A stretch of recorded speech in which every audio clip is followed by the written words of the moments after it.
British troops to Ukraine, a prime minister hiding details, and parliament kept in the dark. This wasn't routine prime minister's questions. This was a government being forced to explain why it's committing British forces abroad without giving Parliament the most basic information. Kemi Badenoch came prepared with questions that exposed something uncomfortable.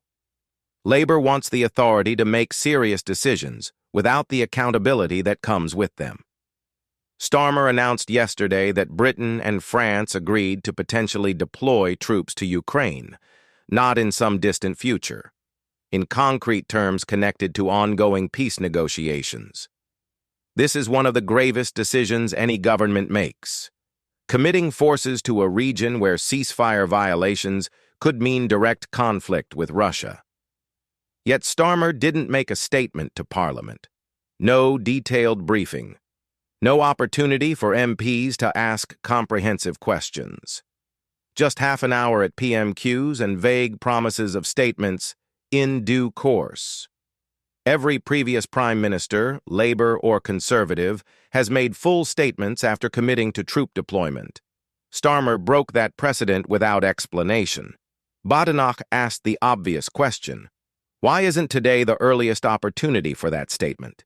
If the decision is serious enough to announce internationally, it's serious enough to explain to Parliament immediately. Starmer's response revealed the problem. He doesn't want extended scrutiny. He wants controlled messaging. Half an hour of questions he can dodge is manageable. 2 hours of detailed examination isn't. The details that matter remain deliberately vague. How many troops would deploy? Starmer won't say. The number will be determined later according to military plans still being drawn up. What role would they have? Supporting Ukraine's capabilities and protecting military hubs. That could mean anything from logistics to combat support. Would they face combat situations? The answer dissolves into process language about deterrence operations. Badenoch pressed on NATO coordination. The situation with Greenland and U.S. pressure creates obvious alliance tensions. NATO leaders need urgent consultation. Will Starmer call for an emergency NATO meeting? He deflected completely. Talked about how strong last year's NATO summit was. Attacked Badenoch for supposedly not caring about NATO. But didn't answer whether he'd convene urgent leadership discussions now. The Trump communication gap is particularly concerning. 4 days after Venezuela intervention. Significant movements happening across multiple fronts, yet Starmer still hasn't spoken directly to the U.S. president. He mentioned talking to Trump's senior advisors. That's not the same thing. When you're coordinating potential troop deployment involving alliance commitments, presidents need to talk to presidents. Defense spending timelines expose the same pattern of evasion. Before the budget, Starmer said reaching 3% GDP spending on defense was his ambition. That's good. The question is when? In what year does that ambition become reality? Starmer wouldn't answer.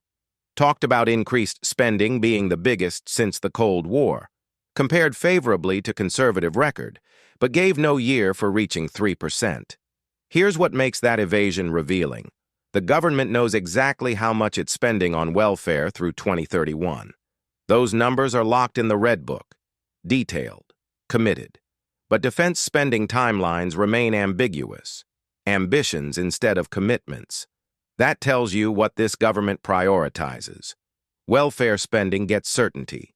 Defense spending gets aspiration. The Northern Ireland Veterans Bill created the sharpest exchange. 7 former SAS commanders warned Labour's legislation will wreck special forces. 9 retired 4-star generals said it threatens national security. The Northern Ireland Veterans Commissioner stated veterans are being treated worse than terrorists. These aren't political opponents. These are military professionals warning about concrete dangers. Badenoch's point landed hard. How can you deploy troops to Ukraine while simultaneously prosecuting veterans for actions decades ago? How do you ask today's soldiers to risk their lives when yesterday's soldiers face prosecution? The contradiction is glaring. Labour wants credit for supporting the military while undermining legal protections for those who served. Starmer's defense on this was particularly weak. He attacked the Conservative position on Northern Ireland immunity. But that doesn't address current policy. The question isn't what Conservatives did years ago. It's what Labour is doing now to veterans who need legal protection. Changing the subject isn't the same thing as having an answer. The Shadow Attorney General attack backfired spectacularly. Starmer tried claiming Conservatives have someone advising Abramovich while sanctions are imposed. The reality? That Shadow Attorney General is defending veterans pro bono against Labour's own policies. Meanwhile, Labour's actual Attorney General in Cabinet defended Gerry Adams and advocates bringing Shamima Begum back to Britain. That comparison doesn't favour Labour at all. What makes this exchange particularly damaging is the gap between rhetoric and substance. Labour wants to sound serious about defense, wants to project international leadership, wants to appear confident making tough decisions. But when pressed on specifics, everything becomes conditional, provisional, subject to future instruments and later debates. That approach might work for domestic policy where stakes feel lower.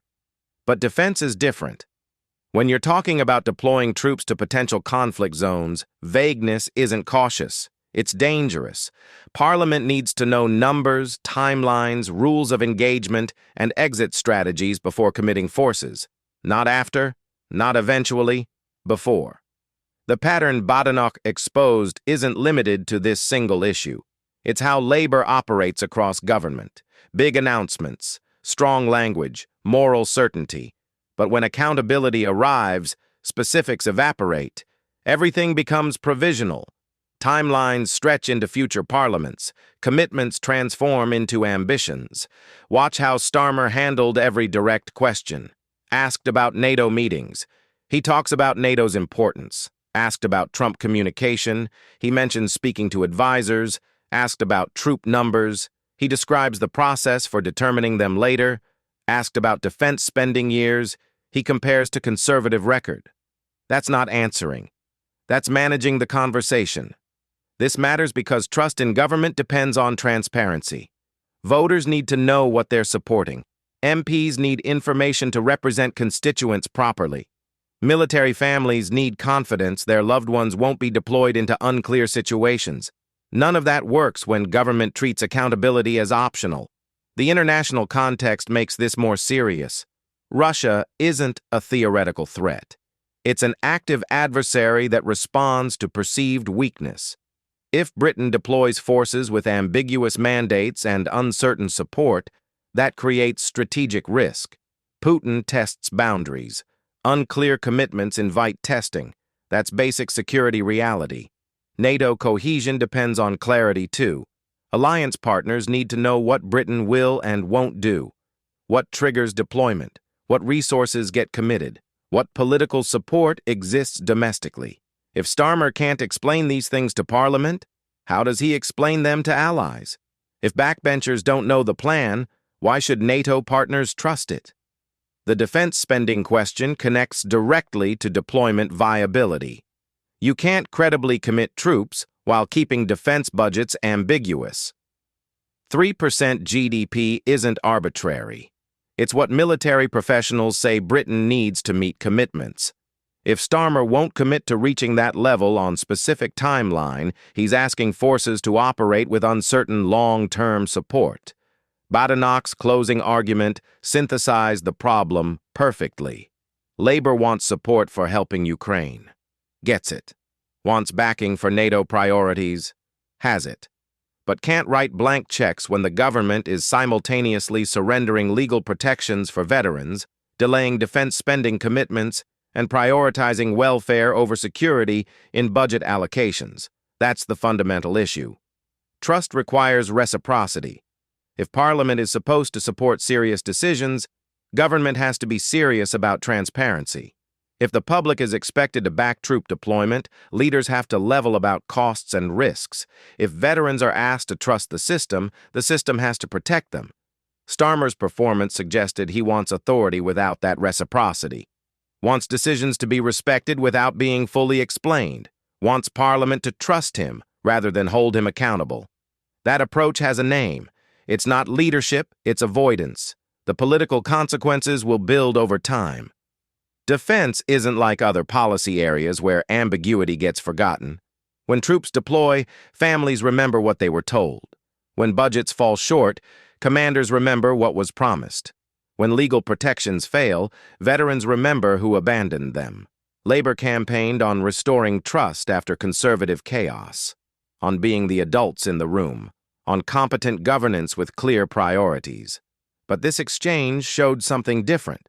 A government that wants power's benefits without accountability's friction, that announces major commitments but resists explaining them, that treats Parliament like an inconvenience rather than essential check. This pattern will define Labor's credibility going forward, because once voters see it, they can't unsee it. Once MPs recognize the evasion technique, they spot it everywhere. Once military families sense the gap between rhetoric